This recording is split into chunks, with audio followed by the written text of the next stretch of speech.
مسند احمد جلد 5 حدیث نمبر 343 میں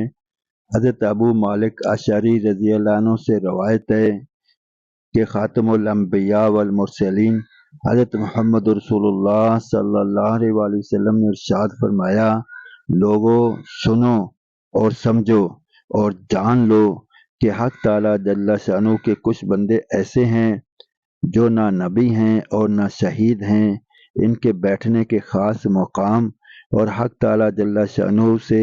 ان کے خاص قرب اور تعلق کی وجہ سے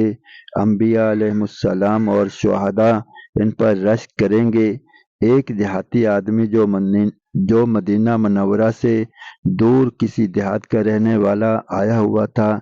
متوجہ کرنے کے لیے اپنے ہاتھ سے رسول اللہ صلی اللہ علیہ وآلہ وسلم کی طرف اشارہ کیا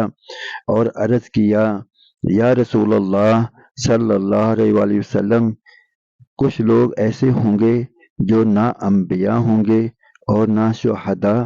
انبیاء اور شہداء ان کے بیٹھنے کے خاص مقام اور ان کے اللہ تعالیٰ جل شانہ سے خاص قرب اور تعلق کی وجہ سے ان پر رشک کریں گے۔ آپ صلی اللہ علیہ وآلہ وسلم ان کا حال بیان فرما دیجئے، یعنی ان کی صفات بیان فرما دیجئے۔ اس دیہاتی کے سوال سے رسول خدا صلی اللہ علیہ وآلہ وسلم کے چہرہ مبارک پر خوشی کے آثار ظاہر ہوئے۔ رسول مکرم صلی اللہ علیہ وآلہ وسلم نے ارشاد فرمایا، یہ عام لوگوں میں سے غیر معروف افراد اور مختلف قبیلوں کے لوگ ہوں گے جن میں کوئی قریبی رشتہ داریاں بھی نہیں ہوں گی۔ انہوں نے حق تعالیٰ جل شانہ کی رضا و خوشنودی کے لیے ایک دوسرے سے خالص اور سچی محبت کی ہوگی۔ حق تعالیٰ جل شانہ قیامت کے دن ان کے لیے نور کے ممبر رکھیں گے جن پر ان کو بٹھائیں گے، پھر حق تعالیٰ جل شانہ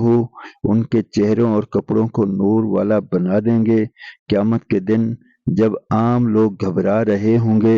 ان پر کسی قسم کی گھبراہٹ نہ ہوگی، وہ حق تعالیٰ جل شانہ کے دوست ہیں، ان پر نہ کوئی خوف ہوگا اور نہ ہی وہ غمگین ہوں گے۔